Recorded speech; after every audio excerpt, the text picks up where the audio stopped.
give some time for everyone to join in. Yeah, that's fine. Awesome. Okay. Yeah, I'm gonna keep an eye on the waiting room, and then I'll admit people as they come in. Thank you all so much for joining us, for joining this talk after we had to reschedule it. Out of respect for our community, obviously it's been a very emotional week for all of us, but mixed with hope. And I think it's more than ever, it's on our community, our art community, to use their medium, use their platform to push for change.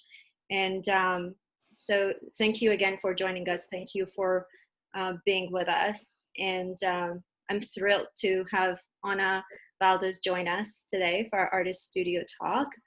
Anna, thanks again for joining us. Why don't you start giving us a little bit background about yourself and your art, and then we'll get going. Yeah, of course. Did you want to start talking now? Oh, why don't you? We're still waiting. Yeah, why don't you? Yeah, let's start, and then I'll just add people as they come in. Great.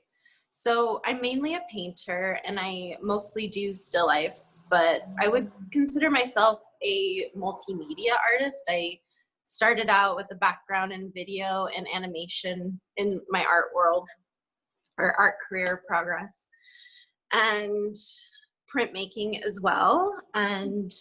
But I kind of just also wanted to get into other mediums. So for whatever reason, painting came on the table, and sculpture and ceramics. And I'm thinking, like, I'm just settled in with painting and drawing because it just is the language that I seem to speak.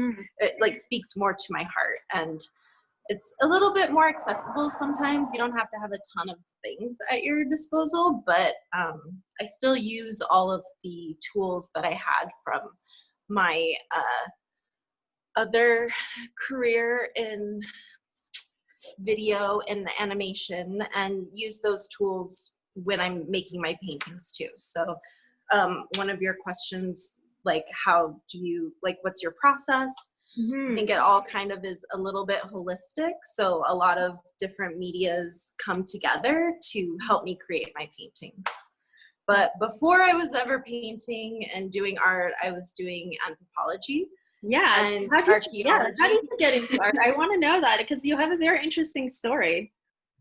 Yeah, no, I thought I wanted to be an anthropologist when I was 10 years old. And as soon as I got into college, I just started on that path and really loved it. I did field school in Ireland. I worked for a CRM, which is a cultural resource management archaeological group in California. Wow. And I was all along the path of going with that trajectory in academia, but I ended up veering towards an MFA at the last minute. So I don't know. It was, I feel like you can be an anthropologist as an artist. Yeah. Because you're writing stories, but it's through your own personal experience versus being somebody that's writing about others. So I think that's kind of how that happened. And I'm also a terrible writer, so I didn't want to have to sit there and write all these ethnographies versus just other things that I would observe. So I always wanted to be, or I always think of myself as an observer. And so I think as a painter, I get to exercise that. So I don't really think it's that far off. It's very similar. It's just a different medium, and there's no right or wrong way of doing it. Exactly. So was there like a tipping point when you were in anthropology? Was there a tipping point for you where you're like, no, art is what I... Oh, definitely. So in California, well, in California specifically, because you are the only kind of archaeology besides what you would be doing in like, say you worked with a university or something, there's CRM archaeology, or you could work for Caltrans or something, which is the highway system here. But most of that is a very specific kind of archaeology, and you're working for firms that are kind of doing stuff for development. And what I mean like that's like infrastructure for big businesses and corporations and architects and development companies. And there's just a lot of conflict between how these studies would take place versus like what they were like the time frame in which that they were able to conduct these studies. And there was a lot of conflict with Native people on the land, and so like people like descendants of the ancestors of who we were excavating and writing these studies about. And there was no conversation between tribal groups and archaeologists that seemed fair to me, because there were still people digging up grave sites, and there's just a lot of weird politics behind it that I just didn't feel comfortable with. And I still felt like, honestly, it was white people writing the history of indigenous people, and I didn't really want to be a part of it. So I kind of just veered away from that and then went into cultural anthropology, where you could talk directly to people. But I still just didn't feel like that was something for me either, because again, it was through a very specific cultural lens, like my own lens. And I was like, okay, well, why wouldn't I just write my own experience of humanity and my own experiences? So I felt like art was a really good way of getting all of that experience down, without perceiving other people's experience, because you can never really truly write that. No, that's so true. That's incredible that you had that tipping point and you made a conscious decision. That's amazing. So is that where you draw your inspiration from? Like, where do you draw your inspiration from for your work?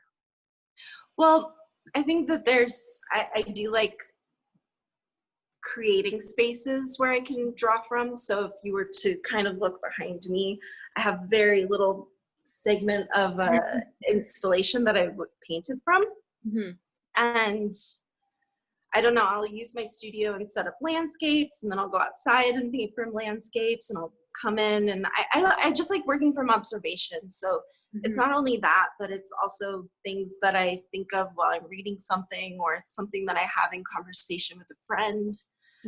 If you ask me a specific question, it could potentially like spring something up in my brain, and I'll have another inquiry into like, oh, how could that be in a painting? Or I hadn't thought about that. And so somehow it will come into another painting. And I think I don't know, I just draw from what it is that I'm experiencing. And if that's just in my house, looking at plants in my space, then that's what it is. But I think it has a lot more to do with learning how to paint right now, which is my experience. So looking at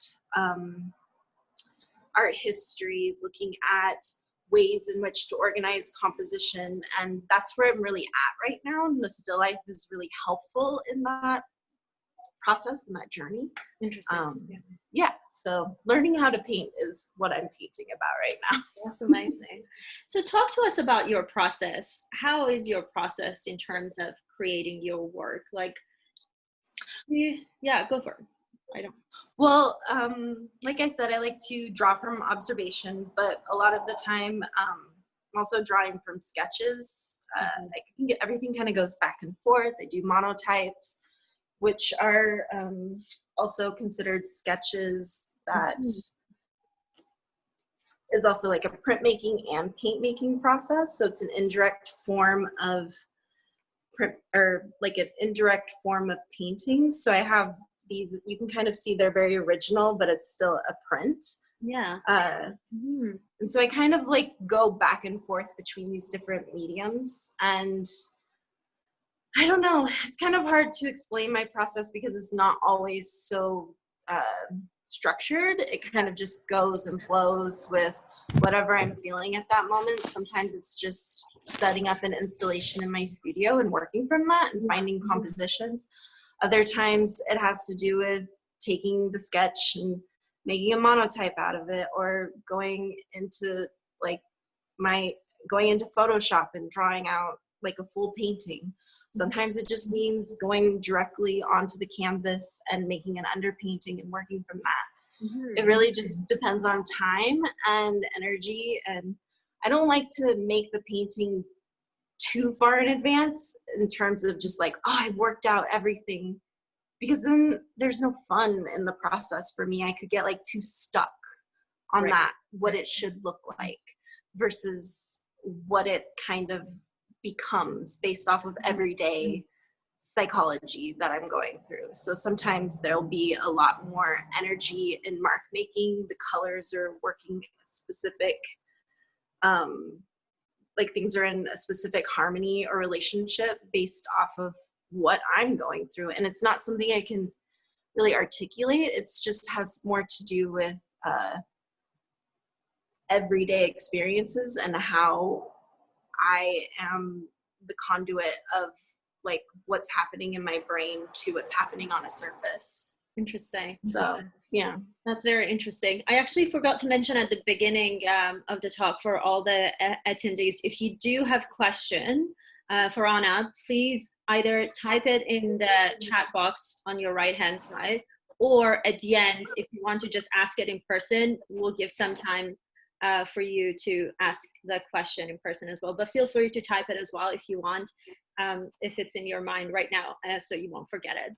So Anna, going back to you. So as an artist, how did you, because you also, it's interesting that you kind of, you switch from one career to an art career. So how did you grow your career as an artist? How did you really produce work in a way that would start getting attention, that would start getting gallery attention? Just talk to us about that. Honestly, I have no idea how that happened, except for the fact that I just kept making work. But to go a little bit deeper into that, I did get an MFA in painting. So as soon as I was done with that, I came back. I got an MFA at Boston University. Mm-hmm. I think I graduated. Yeah, I graduated in 2013. Yes. Sorry, the years are blurring together. And then I came back to California, into the Bay Area, and I immediately tried to get an internship at a gallery. Mm-hmm. Because I didn't feel that my education really spoke about that aspect. It was very much about the craft, the process, talking about your work, networking, meeting artists, figuring out just sort of like what it was to be a studio artist and a working artist, but not the actual how to get your work seen, how to navigate in the art world. There's nothing about that. Mm-hmm. And I still, to this day, don't really believe there could be an actual manual written about that, because everything is different from person to person. But my story has to do with just inserting myself behind the curtain and trying to see how that works. Plus, I was just really interested in art and wanted to, I was curious about it. I wanted to see how that worked.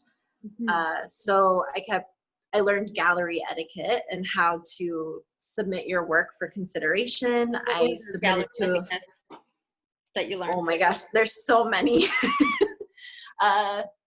I don't know, ask me a question if you were an artist and applying to a gallery with your work. Like, for one, you are never really supposed to submit your work directly to a gallery for consideration unless it's for a juried show.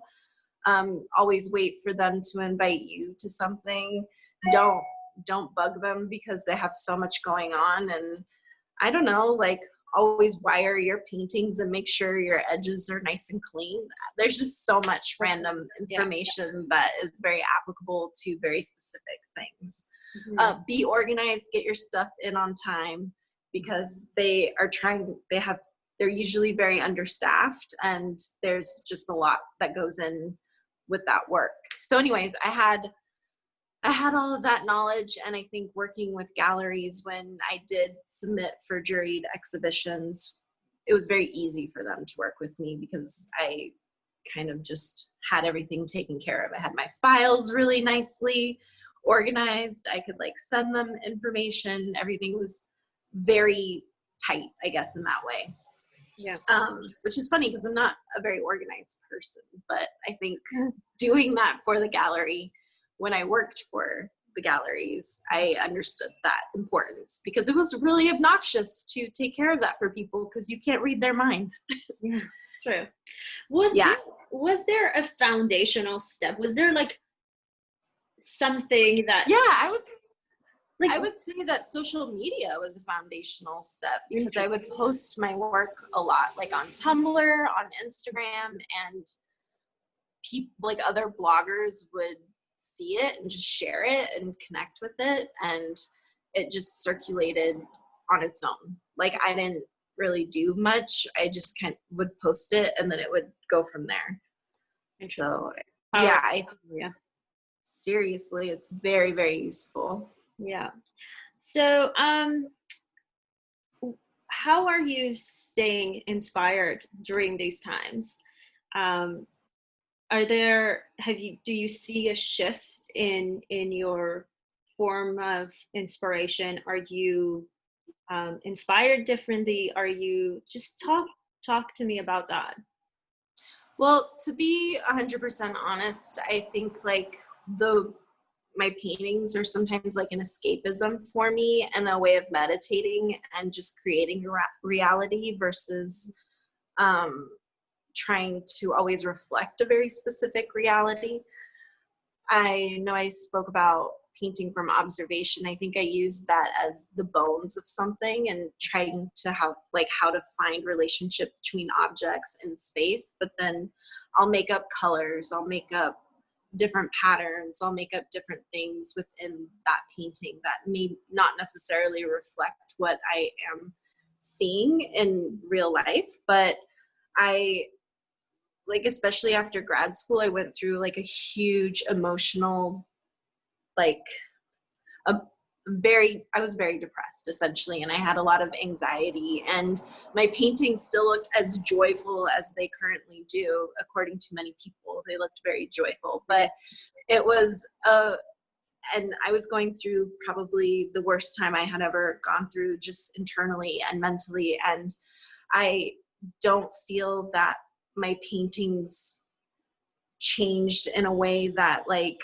were reflective of that emotional turmoil. They were a way of creating a reality for myself. So I think even more so in this time of like extreme cultural anxiety and stress and heartache, really, they are becoming more and more solid in what the work is, and like still allowing me that moment of focus into something. So I'm not really shifting what it is that I'm painting about, because these are still very relevant to me at this moment in time, and they're still really important. And I think like, yeah, it's great when people can reflect very specific politics in their work, but I think mine is just reflective of a state of mind for me right now.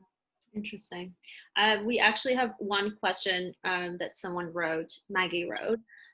So she says, "Hi Anna, one of the things I love about your paintings is your use of color.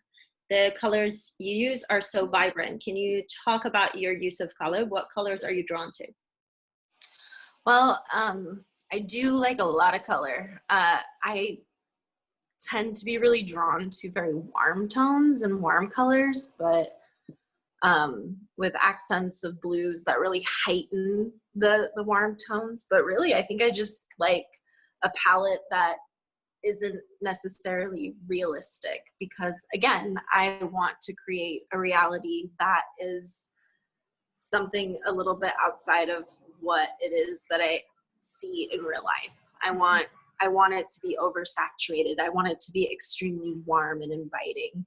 I want it to have a vibrancy that I just don't experience all the time, except for when I drive down the road and I'll see a color of like a flower that is so electric next to something else. And you're just like, oh, I love that so much. But so how can I continue to experience that? Well, I'll put it in my paintings. Interesting. That's super interesting. So Anna, I know you have a show on right now at Hashimoto Gallery. Can you talk to us a little bit about that? Where can everyone go to see it and just a bit more information around it? Yeah, so it opened up last Saturday, and I think because of all the everything that's happening right now, we didn't install until I think they're installing tonight actually. Oh, yeah. So I'll have photos for you that you could post. Love to. But yeah, I spent about 4 months creating this body of work. It's only 10 paintings, but one of them is extremely large and has so much information in it, and I think it kind of sums up the theme of that show, which is called Objects of Affection. And it will be on view, which will probably be digitally on view for until the 27th. And I think that the gallery will be doing a digital walkthrough next Saturday. Oh, okay. So on Instagram Live, but I'm not 100% sure, but I will ask them and I'll get that information to you. Yeah, so you can share it as well with us, and then we'll share it on our platform. So everybody. Yeah, and there's actually a little segment of what's in a really big painting in that show behind me, so you can kind of see. I'll send you that picture too. Yeah. You send it to me. I recognize that. Yeah. I was looking at it earlier and I was going to make a comment. I was like, is that? I think it is. You're right in. Sorry, my iPad is falling. It's already fallen once and broke, so I'm trying to make sure that it stays. Nope. Okay, I'll just hold it for now. Okay. We have another comment from Lisa saying, your Instagram is really interesting. If you look at the posts in beginning, you can really see your progression from a tentative painter to a prolific painter. It is really nice to see that. Oh, thank you. That's awesome. I know you've also worked on a book. Yes. Tell us about the book. My gallery released this book at the end of last year. So it was also in at the same time as my show at Hashimoto in October, Natural Curiosities. So they also did a book release. And it kind of is a culmination of the last, 5 years of work that I've done. And it just kind of shows my process, some of my sketches, some of my paint making, a lot of paintings. There's 200 pages in there. So it's really, and I really like books. So, Sorry, I missed the last part that you said. Oh, I said I really like books, so it was really nice to have an art book, which is really interesting because there's also a lot of art books in my paintings, and then to have a book with the art books painted in them, I don't know, it just feels very circular. I love it. So where can we purchase the book, Anna?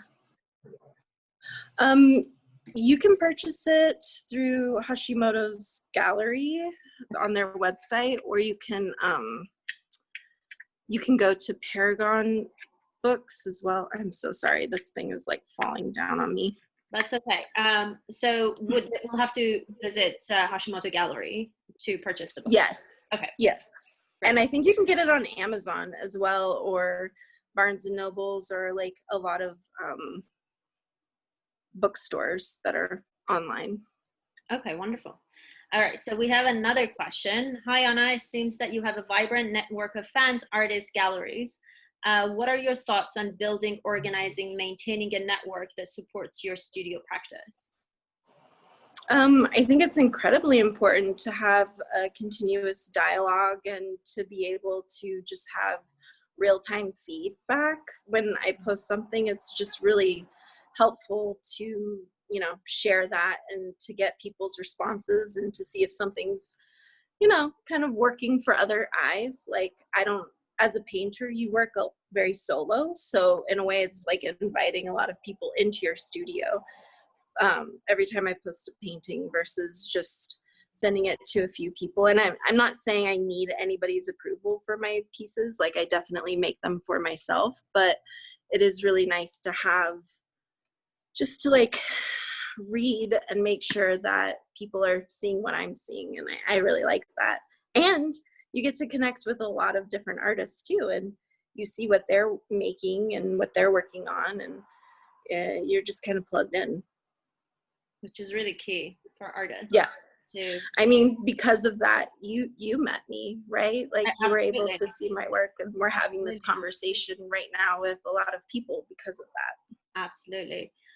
Power of social media, community of artists, and well, we also say women supporting women. Yep. They're important. Super important. Super important. So, just out of curiosity, Anna, is there a tool, whether it's physical or digital, as an artist that you have to have it or use it as your in your daily life as you're creating your work? Like, is there that one or more than one, I guess? Yeah, there is definitely one tool that is absolutely necessary for every single art piece that I make, and it's a pencil and a piece of paper. Like, really, drawing is the core of everything for me, and just figuring out like the bones of a painting, which, you know, I think it just kind of takes it back to extreme gesture and just figuring out what you're thinking in 2 seconds versus like taking too long to work it out. And I find that my best compositions come from that first few sketches that I did, and how to like work out that space. And that's really the most important thing for me. And because I do put a lot of information into my paintings, and things have to work within that space. I mean, once they get into on the surface of my canvases, they have to also work with mark making and paint color, or color relationships and certain levels of density.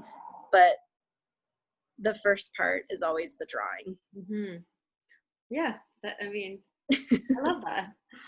And then I'm going to ask my last question, and then I'm going to open it up to anyone who wants to ask Anna any question in person, or continue typing it and then I'll ask it. I'm really interested to know, who are your favorite artists, and which artists do you draw inspiration from? Oh man, I have so many favorite artists, but I'll tell you the first 5 off the top of my head, and some of them are still alive, which is really cool. Jennifer Bartlett, have you heard of her? I think briefly. I haven't really, it's been mentioned to me, but I haven't looked into. Yeah, so she was really big in the 90s, and I think she still is very well known, but she had a ton of museum shows and a lot of New York shows. But the way in which her process is just so multimedia, but still very painting. So she does, like, she'll make one image and make it over and over again in like so many different ways, and you're really figuring that out. So I kind of take from her a lot, and she's also a writer as well. So yeah.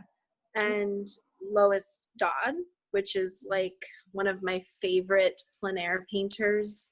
She lives in Maine. She's, oh my God, talk about a badass woman painter. So cool. Elizabeth Blackadder, who is also still alive, and she's, I think she's like in her 80s or something, and she's a Scottish artist. Look at those paintings if you can. They're gorgeous.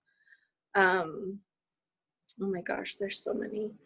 Joan Brown, who was from the Bay Area, also was very prolific in the 80s and 70s, and then unfortunately passed in Egypt by one of her paintings, actually, or not her paintings, but one of her art pieces collapsed and killed her. She kind of died by her art, but man, what an amazing, amazing painter and sculptor. And then we have, let's see, one more. Trying to come up with some names here that you may not totally know. Mama Anderson, do you know who that is? Yeah. Oh my God, the list just goes on. I know. I have so many stacks of books. All right, so amazing. So okay, we have one more question. Are the paintings set up as a still life, or are they collaged together from various sources?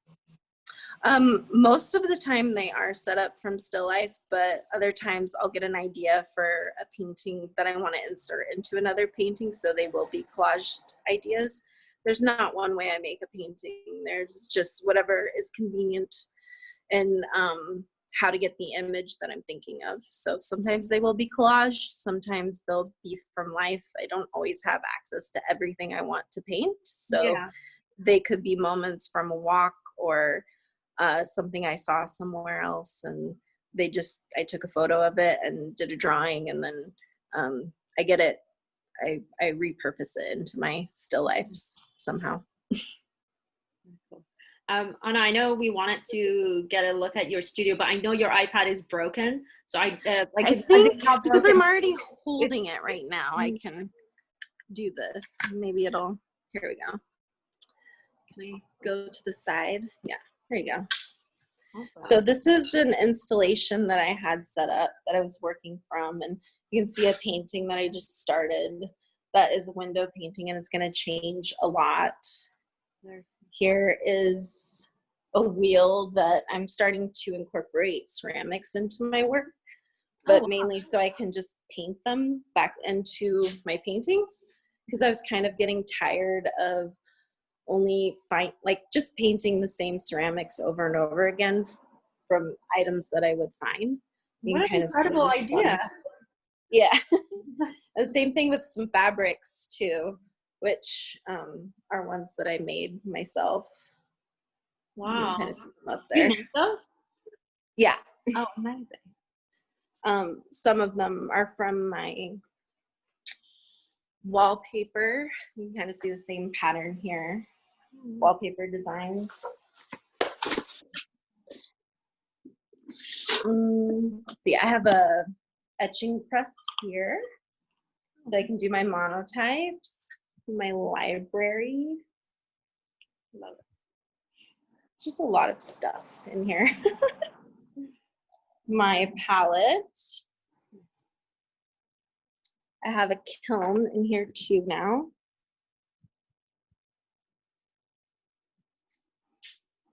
Which now I can fire everything that I need to.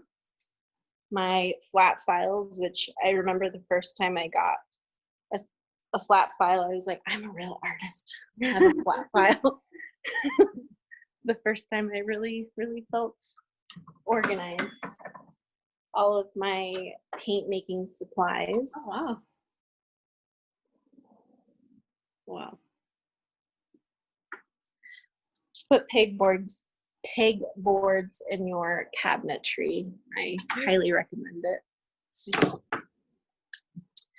And then my glorious rack. Where you can store all of those paintings, which is very, very, very important. Brilliant. Anna, we have one other question. Mm-hmm. What do the objects you use in your still lives mean, or do they not mean anything and are purely aesthetic and to represent you? Why so much plant imagery? Well, I love plants for one, so there's that reason. I grew up having plants around me because my dad was a farmer and also a horticulturist. So he worked for a nursery, and he was always teaching me about plants. I've just always had them around. So in a way, they just associate home for me, and very much a domestic space. So, and they also just make me feel really good and comforted. So I think when I put them into a painting, I'm trying to translate that as well. Just like the color, just like the harmony and the balance, trying to create a little moment of something that I like. That's beautiful.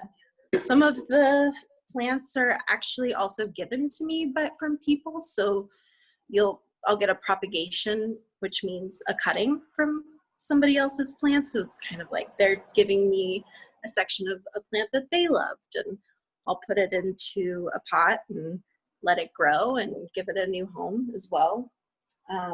Some of the seashells and rocks are things I've collected on beaches or during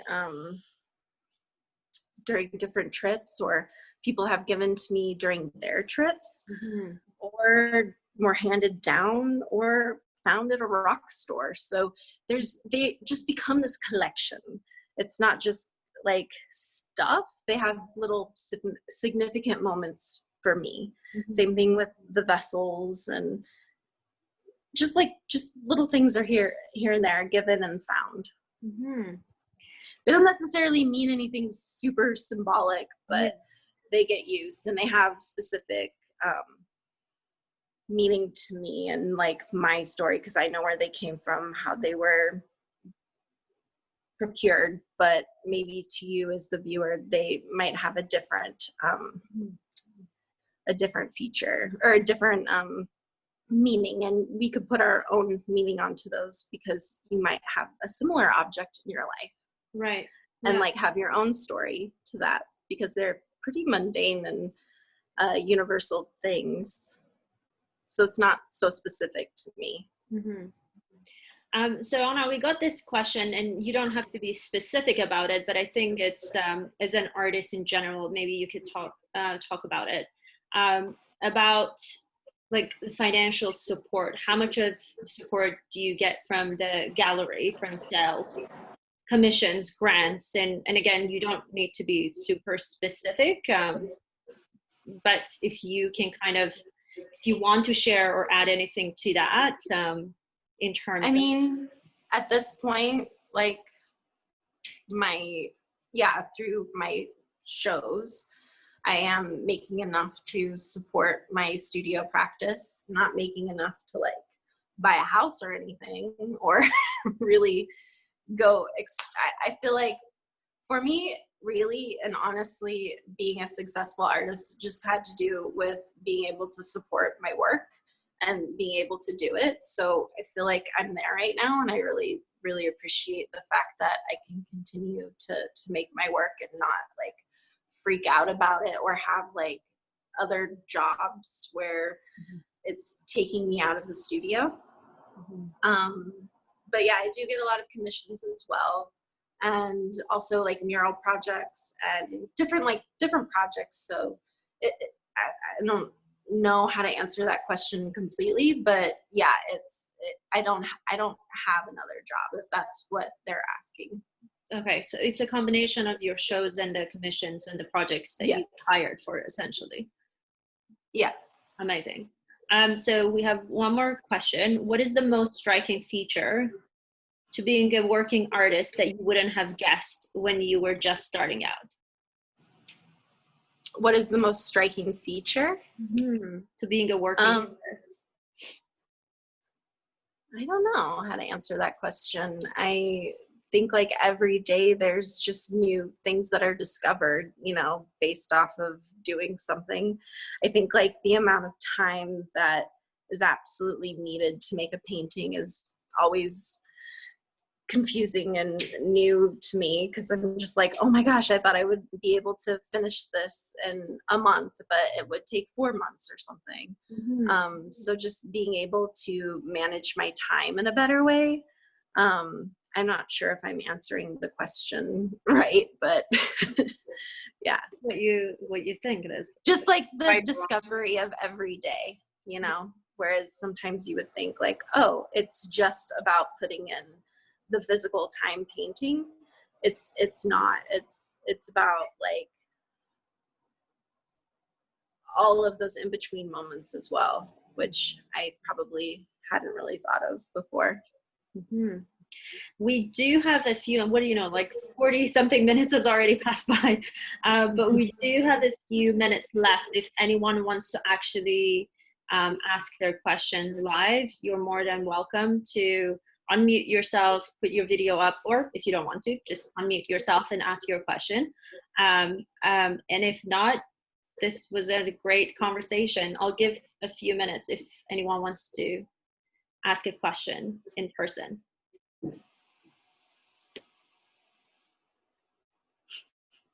We had a good host. I know, it's always, sorry, what? We had a lot of questions that everybody wrote, so I don't know if there's any question, but oh, somebody wrote another question.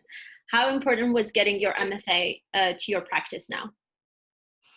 I think for me, getting an MFA was incredibly important for my practice because it really instilled the studio life like just having a studio practice. But I also didn't really focus on painting in my undergrad. So for me, an MFA was kind of necessary. I would say like there's a lot of people that have been painting for a really long time and have been out in the art world and have had a very specific studio practice, and they maybe did their undergrad and got like a bachelor's of arts degree of fine arts. So for me, it was really, really important, but sometimes it's a lot of money and time investment. So I don't always recommend it for everybody, but again, for me, without having that background, it was incredibly important. Mm-hmm. That totally makes sense. I think that's probably it for the questions. I think there was another question too. Yeah, just came up. What is your experience navigating the industry as a woman? Has it been positive? I think it's probably the most positive it has ever been for women in the arts at this moment in time. But if you still look at any major blue chip gallery, there's still not very many women represented. And I still think like if you were to look at prices and price points of most women artists, like they're much below a lot of other male artists who might be at the same level. I don't know how to explain that because it is like art is still very subjective. So we kind of all have our, like, you can't totally tell that, but I do as a woman artist get many opportunities. So I can't totally complain about anything at this moment. But I do think like there is sometimes an expectation of how to conduct yourself. That's just different than how it is for a lot of male artists. And I think that's just reflective of society too. Yeah, I see it. I feel like that's a really long conversation. Yeah, from an art industry as a whole, it's we're still unfortunately lagging behind. Women artists are still lagging behind, and it's still, there's a huge gap that we have to work towards, and we're working towards it. But I'm thrilled as an individual artist, you haven't experienced that. Well, no, I do think like we all experience it. I'm just saying I don't feel at this point in time like I still have opportunities. So it's kind of, but who knows what my opportunities would be like if I was a male artist, you know? Yeah. Like it's kind of a really difficult thing to explain because it is only your experience that you've had. And I do think that there's still to some degree, like not still to some degree, there's a huge inequality in the art world with women artists and versus male artists. But that just seems to be like a very, very, like you could have a whole lecture series on that. Yeah, absolutely. So I think we'll say this is the last question. Do you have any tips on composition? I love the composition and patterns on your paintings. Oh, yeah. Any tips for composition? Okay, so one year, and I think that this was maybe a year after grad school, I made an assignment for myself, and I still do this every year. I'm like, okay, what do I want my goals to be in the studio this year? Mm-hmm. One of those years was just focusing on composition. So like how to make things work cohesively according to my eye, because we as different artists have different ways of seeing, different ways of looking. How you see is something that is very specific to you, your lens. So just drawing a lot and practicing that, like organize certain things and make an objective for yourself. And if you want to focus on figuring out composition, make every painting about figuring out composition. Make that the most important thing that you're learning about that painting, and then take something from it and move it to another painting. Or it doesn't have to be an exact object or person if you're a figurative painter, but it could be a concept. And I still kind of have that in the back of my mind with each painting, but now it just comes so natural that I don't feel like it's a struggle for me as much anymore. And it's not that I feel like I've achieved compositional goals. I just don't feel like I have to overthink it so much. Mm-hmm. Awesome. Yeah. Great. I'm going to start wrapping up our talk. Anna, it was wonderful having you. Thank you so much for spending time and sharing your experience. We've recorded this talk. We will host it. We will post it on our website, and we'll share the link with all the attendees. And I will share it with you as well. And if you want to share more information about your upcoming show, we'll also share it on our platform. Great. Thank you so much. It was lovely. Thank you all for tuning in. It's lovely connecting with you. If you have any feedback or questions, just feel free to email us at info@repainthistory.com. Thanks again, Anna. Take care. Yeah. Thank you all. I'm going to end the meeting now. Bye.